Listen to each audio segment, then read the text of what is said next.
I have been talking about the male loneliness crisis, and I put crisis in quotes, versus what's going on as far as female safety.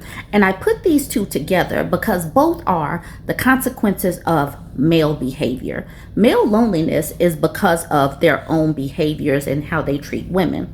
Female safety issues, many times, is because of men and what men are doing as far as hurting women. So I put these two together because while these dudes could solve their own problems by being better humans, they choose not to, and it repels women, and it also causes a detriment to women and women's safety. So I am about to talk about a few things. Some of the things in this video could be triggering. I completely understand. Many of these videos are hard to do. These stories are challenging. So if you need to scroll away, I completely understand. So I have a Burbie that's a Black woman, and she's also a cosplayer, and she wanted me to share this story. She says, "Good morning. I hope you're doing well. I have a quick favor to ask. It's nerd focused." She says, "I know you aren't in the nerd world. I just wanted to shed light on this story of this individual in the nerdy cosplay community. Their name was Ash or Ashley. Her name was Squid Kid 1111. She says they were bullied by racists and some Black men to the point where this beautiful cosplayer unalived themselves. Would you share some of the Black women only nerd groups so your Black nerdy followers know that they have community?" So there is a safety component. There are Black women that get bullied online simply for existing and wanting to exist and have fun. Here are some of the communities that she wanted to share with you all: Brown Sugar Blurds, Black Girls Who Cosplay, Black Fae Every Day, Black Cottagecore, and Black EGL community. So just know that there are communities, because we do know that some of these groups that are not stereotypically Black, where you have to fit in, yes, they do face some racism. There is sexism. There's racism and sexism if you are a Black woman who dares to step out of the stereotypical box. And here's a headline or a picture of Ash. It says, "Ash, a beloved cosplayer, tragically passed away. According to multiple sources, her death was deeply influenced by relentless online racism. Black women deserve a safe space online." This is the reason why, if you are ever in my comment section and you see racism or sexism and I don't get to it, please alert me in a brand new comment somewhere, because sometimes I won't see comments if they are embedded underneath other comments. So please highlight, because I want Black women, I want women to have a safe space in my comment section. And now to this story. We have these two white men from Texas having dreams of enslaving folks. Two North Texas men indicted in an alleged plot to invade Haitian Island, take out all the men, and enslave the women and children. These two men right here trying to live out history of their forefathers, probably. Okay. So these men don't just want regular slaves. Oh, okay. We see that. These two men wanted to turn women and children into their ex-slaves, according to U.S. Attorney's Office, Eastern District of Texas. Goodness gracious, these dudes are only 21 and 20.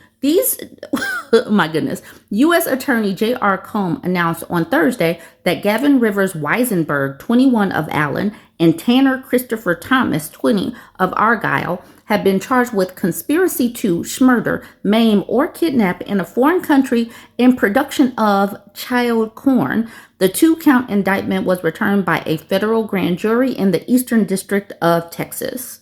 Between August 2024 and July 2025, Weisenberg and Thomas allegedly schemed to recruit and lead an illegal mercenary force to the island of Gonaïves, part of the Republic of Haiti, for the purpose of carrying out their grape fantasies.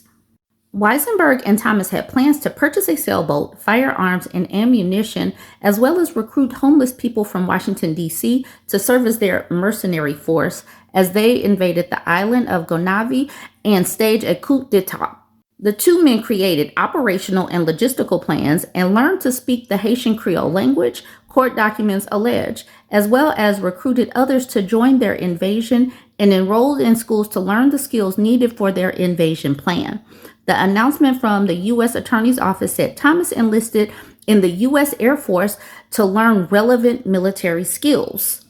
If convicted of the federal conspiracy to commit murder in a foreign country, Weisenberg and Thomas face up to life in federal prison. If convicted of the federal production of child porn charges, both face at least 15 years and up to 30 years in federal prison.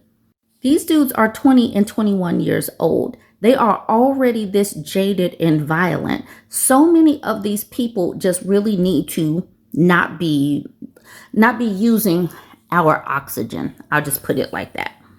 Let's move over to Italy. Italy is doing something good. It says Italy now recognizes the crime of femicide and punishes it with life in prison. Italy's parliament on Tuesday approved a law that introduces femicide into the country's criminal law and punishes it with life in prison. So we just talked about South Africa, and South African women were protesting just last week. So I am glad that other countries around the world are doing this. I wonder when the United States will do the exact same. All right, it says the vote coincided with the International Day for the Elimination of Violence Against Women, a day designated by the UN General Assembly. The law won bipartisan support from the center-right majority and the center-left opposition in the final vote in the lower chamber, passing with 237 votes in favor. The law, backed by the conservative government of Premier Giorgia Meloni, comes in response to a series of unalivings and other violence targeting women in Italy. It includes stronger measures against gender-based crimes, including stalking and revenge porn. High-profile cases such as the 2023 murder of university student Julia Cecchettin have been key in the widespread public outcry and debate about the causes of violence against women in Italy's patriarchal culture. We have doubled funding for anti-violence centers and shelters, promoted an emergency hotline, and implemented innovative education and awareness-raising activities, Meloni said Tuesday. These are concrete steps forward, but we won't stop here. We must continue to do much more every day. Amen. And we have got to do this globally. I was tagged in this post in the 2X chromosome subreddit. She says, warning for women in Bali, organized drink spiking at major beach club. She says, posting from an anonymous account because I'm genuinely concerned for my safety and want to warn other women in Bali. On Thursday, at a major beach club in Canggu, my friend was spiked. What I witnessed around us was organized. It looked coordinated. A group of 3 foreign men were giving girls drinks in the upstairs private section. They'd leave confused or barely conscious with no memory of what happened. And the security in that area were doing nothing. It felt like they were allowing it to happen. Please message me if you know anyone affected by this. Please spread the word, as there were so many women that I saw and couldn't help. There were other victims who might need answers. My friend suddenly became disoriented after one drink with them. When I went upstairs to get her phone, these same men tried to hand me a drink. I refused. I then saw things happening to other unconscious women right in front of me, but I didn't realize what was going on. My male friend also saw one of the men leading young girls around. We got my friend out and straight to the hospital. She had a forensic exam. She discovered the tampon she'd been wearing earlier was gone, and she had hickeys on her neck that were not there before. She doesn't remember what happened. She just remembers watching them pour the drink and briefly the main perpetrator on top of her. There is no debate whether it happened or not. This wasn't a bad night out. This looked like a group of predators operating together inside a crowded venue. We're now contacting the Australian embassy. If this has happened to you in Bali, please contact your embassy too. And please watch your drinks, stay with your friends, and trust your instincts. I don't want anyone else going through what we just did. Stay safe. She was asked to name the club. She says the post will get taken down is the main one that Australians visit. Now, this next woman says you're allowed to name specific businesses on this subreddit. So the OP said F1NN5. I don't know if that's supposed to just be those letters and numbers or if it's supposed to stand for fins. So we see women globally are not safe. Women globally are not safe. But there are people taking steps, but we need to keep on doing more and keep pushing for more. So I speak about the fact that I'm a feminist all the time. But while I am talking about women's safety, when men talk about feminism, they want feminists to jump in and start solving issues of men. So this man posted in the Purple Pill debate, feminism was necessary, but it shouldn't be the final stage. He says, I don't dislike feminism. On the contrary, I think feminism was historically indispensable. It pushed open doors that were locked: education, employment, bodily autonomy, legal rights, basic safety, the ability to live as a full person rather than a dependent citizen. Without feminism, modern democracies would look very different. That needs to be acknowledged honestly. But acknowledging the past doesn't mean we should freeze a movement in time. There comes a point in history where revolutions, jobs change. It stops being about fighting an emergency and starts being about managing something that it already accomplished. At this point, the question stops being, how do we win? And starts being, how do we grow beyond ourselves? So this man is telling feminism where feminism should be going. Okay, let's continue. This is where feminism is today in many societies. The foundational crisis that justified a one-sided, woman-centered movement has largely been addressed in the legal and institutional sphere. The most visible barriers have been dismantled. Today's problems are more subtle, more psychological, more social, and far less exclusive to one gender. Gender roles still harm women, but they also harm men. Women are still pressured towards caregiving and punished professionally for motherhood. Men, on the other hand, are pressured to be providers, discouraged from vulnerability, overrepresented in self-termination, homelessness, workplace deaths, and social isolation. Women live with fear of violence. Men live with expectation of emotional hardness and disposability. These are two sides of the same coin. So women live in fear of violence. Men live with the expectation of emotional hardness and disposability. He says those are pretty much the same thing. A movement that speaks only for one side of that coin cannot solve what remains. The remaining problems are not about the freedom of women from men, but about the freedom of everyone from rigid gender roles.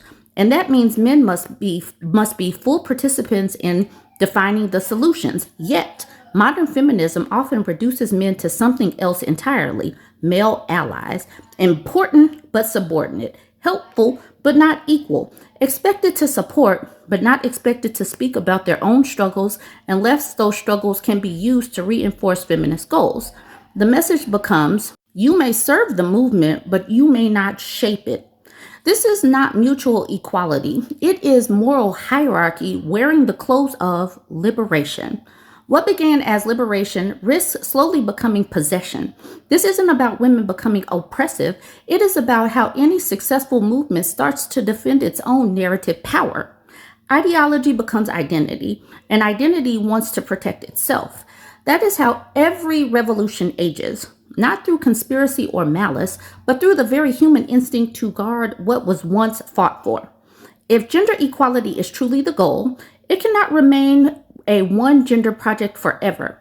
A world where one group speaks and the other group is expected to applaud and is a world that will stay stable or is not a world that will stay stable and genuinely fair. Men are not going to quietly accept being political side characters in the discourse about gender. And we can't build a just future if any gender is treated as having a permanent voice and every other gender is treated as having a permanent supporting role. Equality cannot exist when one group defines the terms and everyone else is only invited to agree. At some point, the conversation has to grow up. We need a framework that treats the problems of men and women not as a competition for sympathy, but as a shared human struggle. We need a movement that does not lecture one side to support the other, but brings everyone to the table as equal participants in defining what equality means next. That does not mean undoing feminism. It means outgrowing the idea that the fight for gender justice can only ever belong to women. The next step is not to abandon what feminism achieved, but to build something larger on top of it. Feminism should not be the enemy of this transition. It should be proud of having enabled it. This isn't anti-feminism. This is post-feminism. It's the next logical stage. Not a world where women speak and men obey. Not a world where men take charge again. A world where no one ever has to ask permission to have a voice. Do men not have a voice? What is this? This is a bunch of malarkey, if I've ever seen it. Feminism is not about to sit up here and try to define the roles of men. Men are not oppressed. Men are stuck in these gender roles because they are choosing not to break free of the gender roles, not because they are oppressed. I just needed y'all to see this malarkey. So I did actually make a comment on this post. I said, this isn't the role for a feminist. This is where men need to understand that the patriarchy harms them. But most men don't want to do the labor associated with dismantling that system and just want women to take over and handle men's issues as well. As a feminist, I feel absolutely no urge to pick up men's issues. Men barely listen to women anyways. I do believe that men need to break away from some of the inherent roles that they've been put in, but it's up to men to be the big boys and lead the charge. Now, obviously, the OP took exception to what I said. Why is this a feminism thing? But this is what he says to me. He says, in my eyes, this take is quite naive, because if you say that men are on their own to fix their problems, you, one, neglect that the support of men was important to achieve feminist goals, and two, more importantly, you will then have no say in how men do this exactly. MGTOW did exactly that. Not fulfilling classical gender roles is central for the narrative of MGTOW, and yet feminists and supporters of MGTOW hate each other. I don't care about MGTOW. I'm apathetic. They can be over there and exist. I do not care. All right, so he says we hate each other. I said I don't care. This is because MGTOW frames itself as a movement that's necessary because, in their eyes, feminism effed up society. Of course, they will be seen as antagonistic by feminists then. But what we really need is a movement where people want society to become more progressive and work together to achieve gender equality. Of course, some conservatives will always hate on that, but at least people with progressive mindsets should unite. And to that I say, one, I'm unsure what you're thinking is neglect. Women opting out of taking up men's issues isn't neglect. We have no obligation to take these things on. Y'all aren't even oppressed. Some of y'all just don't have the courage to push back against these gender roles of patriarchy. It isn't up to women to give you a backbone. Two, MGTOW has been around for a very long time, and men have still failed to create community and real mentorship with young men. Y'all continue to fail because too many of y'all are individualistic and don't want to put in the work. And just like you're doing here, you want to outsource your work. There is no we in this. In this country, men are still trying to strip women's rights. We women have our own stuff to focus on, and y'all rights aren't being threatened. You can type all of this towards women because y'all know your fellow men won't work with you. And most of the feminists in my network are decentering men's and men's problems. So basically, the answer is no. Ladies, decenter men. Ladies, let these men hold their own nuts. Make them hold their own nuts. Pull back your energy and efforts. Men as a collective need to step up and stop just talking about things. They need to learn to rope in other men and execute their problems, execute their plans and all of this, mentoring other men. This is not up to us. We can't barely give them a grocery list and say, go do the grocery list. We can't just tell them to even wash their butts without them pushing back. So they're going to have to do some of this work themselves. All right, y'all. Let me know what you think about all of this. Like I said, this is just a bunch of malarkey. I said that earlier. I like that word. Bullocks is a good word as well. You let me know what you think of this one.